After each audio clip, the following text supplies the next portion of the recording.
vacation plans, and we provide a few pointers in the fine art of saving the world in Freedom Force. Stick around, it's game time.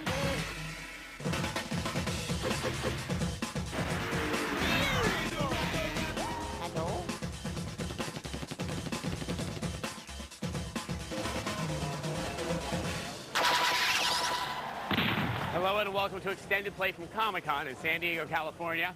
I'm Adam Sessler.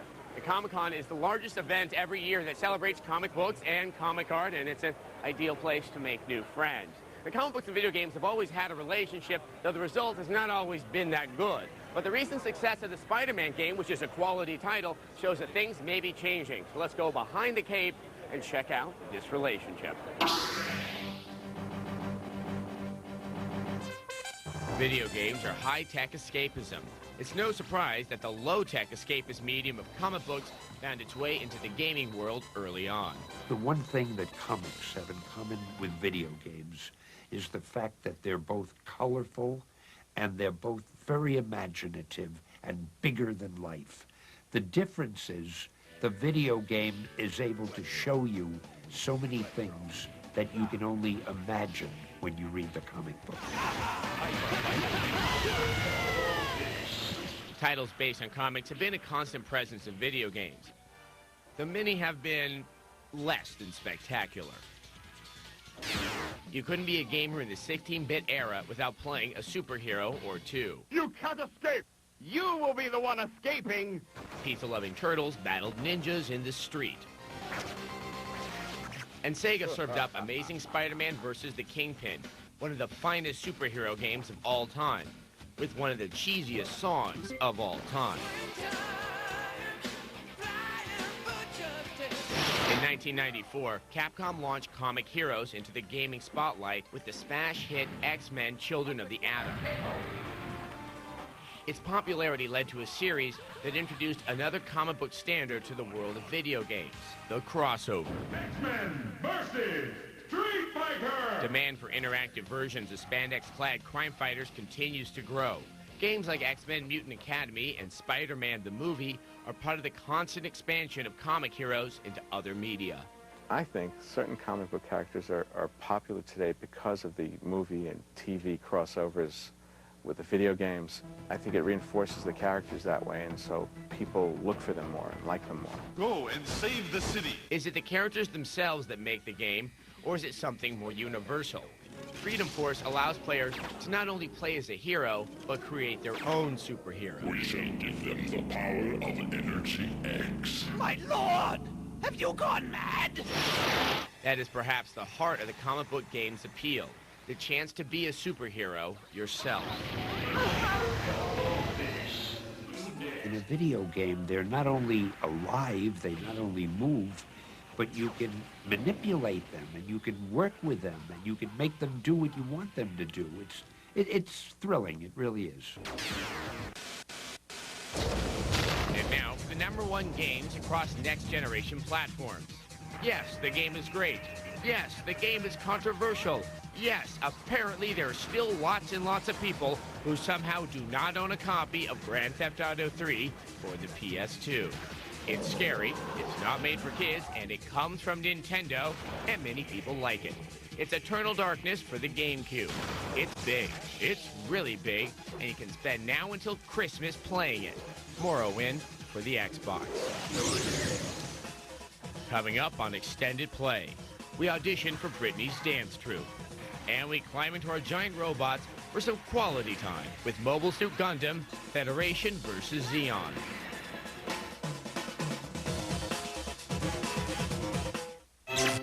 Neat. Back to Extended Play. Games are all about power. We have giant robot power with Gundam. We have power, pop, lascivious dancing, whatnot with Britney's Dance Beat. But first, we're going to start off with good old-fashioned girl power. The Powerpuff Girls are a TV show, a marketing bonanza, lately a film, and now the inevitable, a video game.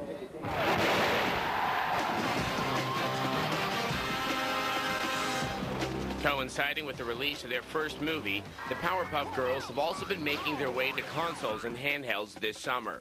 Here are two that we've checked out. Powerpuff Girls Chemical Extraction for the PlayStation 1 is a 3D fighting game pitting Blossom, Bubbles, and Buttercup against the series' main villains, including Princess, Sedusa, and of course, Mojo Jojo. Deal the pipe with the Chemical X. The game might look and play like a poor man's 32-bit Power Stone, but it's actually much worse than that. Chemical Extraction fails to capture the frenetic fighting moves that have made the girls famous. Control-wise, it's one of those rare titles where you can beat the game by simply pressing one button repeatedly. We give Powerpuff Girls Chemical Extraction a 1 out of 5. Congratulations, Bubbles! Faring slightly better is the latest Powerpuff Girls game on the GBA, Mojo Jojo A Go-Go. This title uses the tried-and-true gameplay of the side-scrolling shooter, complete with varying attacks, power-ups, and boss battles. Though while the graphics maintain the series' animated charm, nothing else takes advantage of the Game Boy Advance's hardware. And while it's clear that this game is targeted to younger gamers, most will end up frustrated as this title can get difficult at times, even with 3 Powerpuff Girls on your side. We give Mojo Jojo A Go-Go a 2 out of 5.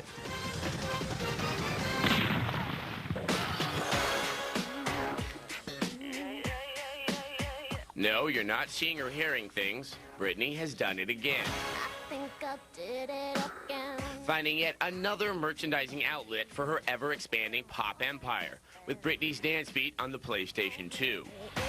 Britney's Dance Beat plays like your typical rhythm action game. Simply follow the moving bar and press the appropriate button as the bar passes over it. The game responds very accurately, provided your timing is on.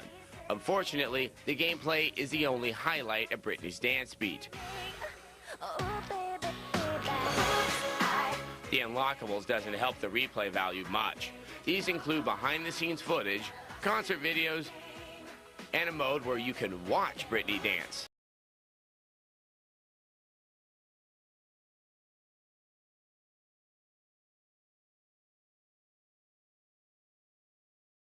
Audio-wise, Britney's in-game comments stick out like a sore thumb. You can do better. Sounding unenthusiastic and repetitive. You can do better. With a solid gameplay setup, it's a shame that Britney's dance... It's been great. See you soon. Bye now. Hi, I'm Ramses, and I am playing Advance Wars for Game Boy Advance. And the reason why I like this game so much is because it's one of the most complex games you can ever play, but it's so fun. It is the year 0079 of the Universal Century. Mobile Suit Gundam Federation vs. Zeon is a rarity. It's a game that actually does a fair degree of justice to its anime source material. Set in the time frame of the original Gundam TV series, Federation vs. Zeon is based on a Capcom-developed arcade title. This means you'll find a robust multiplayer mode with plenty of mechs to choose from. Don't worry, this is far from being a bare-bones port. The game allows you to play as either the Federation or the Principality of Zeon in a massive new campaign mode. Each side boasts 100 missions, which is both good and bad. What is the mobile suit doing?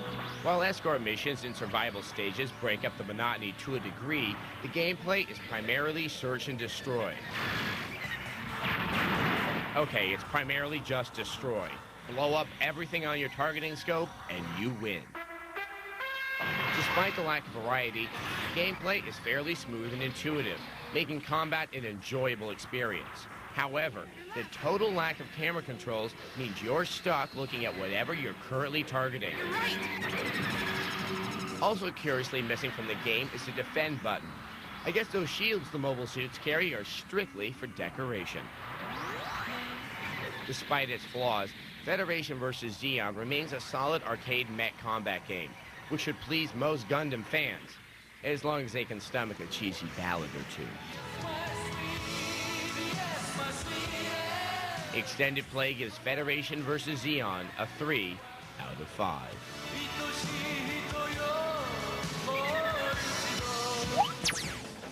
Coming up on Extended Play, the X-Men continue to fight for a world that hates and fears them in X-Men Next Dimension. And Hordes of the Undead are back again in House of the Dead 3.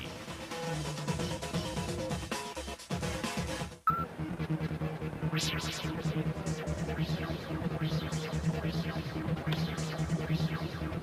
my. Yes, I think I see the resemblance right there.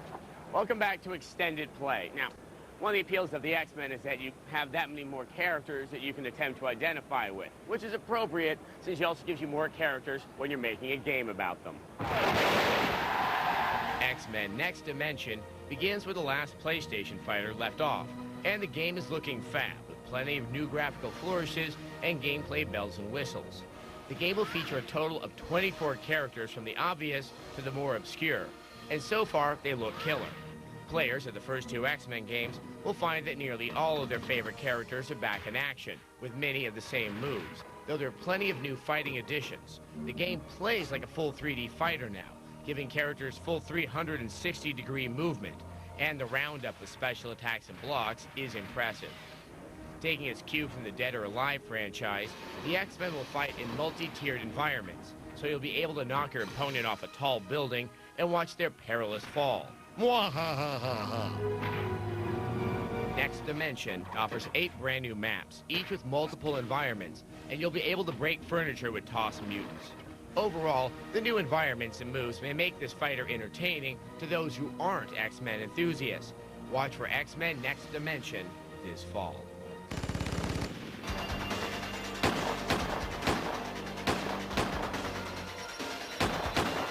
Our favorite zombies will soon be making an undead comeback as House of the Dead 3 will soon be ready for the Xbox. It's been several years since the events of the last House of the Dead. This time an older, yet wiser G is joined by Lisa Rogen, the daughter of Tom, G's previous partner. You can look forward to much B-movie acting and motion capture once again as G and Lisa look to take down a horde of mutant freaks. Unfortunately, there hasn't been any announcement made for the inclusion of a gun controller, so you'll have to contend with just moving the targeting sight with your Xbox control pad. So far, the game's looking great. There are hints of subtle cell shading as well as smooth zombie animations. You can expect a wild shootout when House of the Dead 3 is out in stores this fall.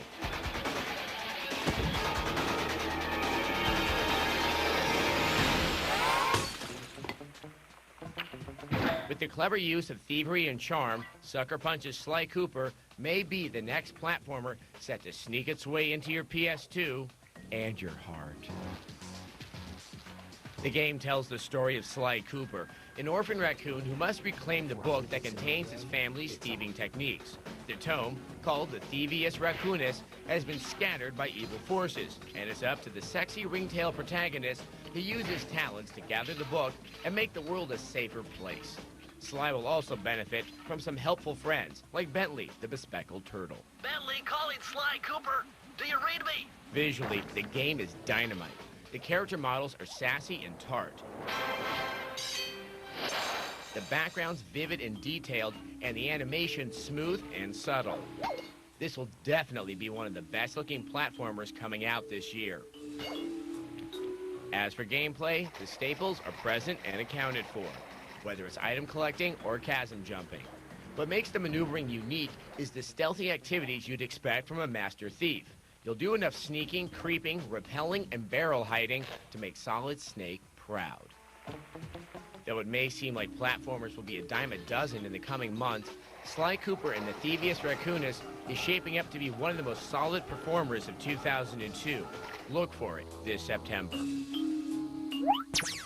Coming up on Extended Play, we soak up some rays and clean up the town in our preview of Mario Sunshine. And we show you how to run an effective superhero team in our Freedom Force tip guide. Extended Play. Summer's usually a slow time for video game releases, though this year it really hasn't been that bad. Nonetheless, one of the big humdingers is coming out at the end of August, and it's going to be a brand new Mario game for the GameCube, which is going to give us some much-needed platforming action. Now, the game's already out in Japan, and we got our hands on an import copy, so we all can bask in the warmth of Mario Sunshine. Can I get another flaming Mo? Super Mario Sunshine! Woohoo! Ooh, that's a very nice sound. one that makes me want to jump, swim, and shine get.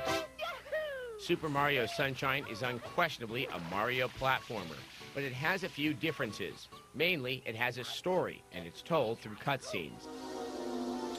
In a nutshell, Mario and crew go on vacation, but upon arrival, Mario gets blamed for defacing the island before he's even arrived. He's arrested, incarcerated, and is sentenced to clean it up. I hereby order the defendant to clean this entire island. Hopefully, this is close to court-ordered community service as any of you get. By being a good scrubber, you'll find shines, which are necessary to bring sun and relaxation back to the tropical isle. The newest addition to the game is a water jet you wear in your back, which cleans up the messes on the island, attacks docile-looking enemies, and allows you to perform hovering moves, which you will do frequently. More frequently than you think, because the game is quite difficult. Not in that angry controller bashing way, but the game does dole out some serious platforming challenges. And there's a lot to do in this game. The worlds, 7 of them, and an overworld are huge and contain much to collect and several secrets. Contrary to what others have reported, we found the import to look gorgeous, with textures and design consistent with the series. Plus, the draw distance is phenomenal, with no sign of pop-up. Better yet, the game is long. Unfortunately, we've got to cool our jets until August end. That's when it's all about jumping, swimming, and shine getting.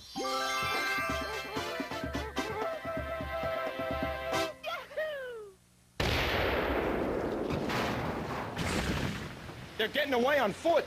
Not on my watch. We'll get them. And their ill-gotten gains. Is your local metropolitan area overrun with bad guys? I'll squeal. Need that extra edge to keep yourself in good graces with the populace? Freedom Force? Bah! I bet those mugs don't even exist. Well, then listen carefully, my friends, because like a good crossover issue, Extended Play and Brady games will keep your heroes from ending up like some kind of human popsicle. First of all, it's important to remember that Freedom Force is a tactical strategy game. It's not an action game. So whenever you're starting to feel overwhelmed, hit the space bar to pause the action. This will allow you to coordinate your attacks more effectively. But when moving your team around the map, it's important to keep them together. When your characters are too spread out, it's easy to forget about them, leaving them open to enemy attacks. One thing many players forget they can do is set their attacks to overpower. This will sap your energy a bit, but one good wallop might take the bad guy out for good.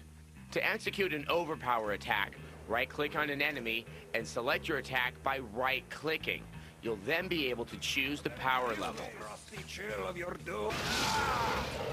Another excellent but underused feature is continuous fire. For example, to make a character like El Diablo continually attack with his Tongues of Flame projectile, right-click on an enemy, select Tongues of Flame, but before you left-click to initiate the attack, hold down the C key. Now El Diablo will keep using Tongues of Flame until either the enemy is knocked out or he runs out of energy. This is very useful when you don't want to babysit your superhero. When Manbot is in your team, it seems natural to put the big lug up front as he can take a lot of punishment. But for even more bang for your buck, have him hang back and use his transfer energy power on his teammates. This will allow them to use high power attacks more often and deal some major damage. And finally, here's a little glitch that'll help you keep your heroes in fighting shape. If your team is low on health, find a red Energy X canister. Position your whole team around it and pause the game. Then one by one have each character select and use the canister. Unpause the game and everyone on your team will have their health restored. Now to track down that pesky Rooski and find out what's what for justice! If you'd like to see more tips and tricks for Freedom Force, you can find it at extendedplay.com. Now, here we are at the Gentle Giants booth, and it is our great pleasure to be joined by Ray Harryhausen, who's the grandfather of stop-motion animation, and you've seen his work in films like Jason and the Argonauts and Clash of the Titans, which had more to feed my little boyhood imagination than I can imagine. Wonderful, wonderful. You're here for these bronze statues of the skeletons from Jason and the Yes, Argonauts. this was actually scanned from the original skeleton. Most of them are in Berlin Museum, but this one is here, and it was scanned on that machine back there, and they're putting them out as bronze statuettes. Very attractive. Now, we've been talking about a lot of crossovers from comic books into video games, and what would you think if there was a Jason and the Argonauts game? Oh, I'd be delighted. I'd be delighted if there was, because I think they make games out of everything now. So. That they do. That they do. It's wonderful. Make a Jason and the Argonauts game. Anyway, Ray, it's very nice to have you here. Thank you. That's it for our show for this week. We'd like to thank Comic-Con for hosting us today, and until next time, game over.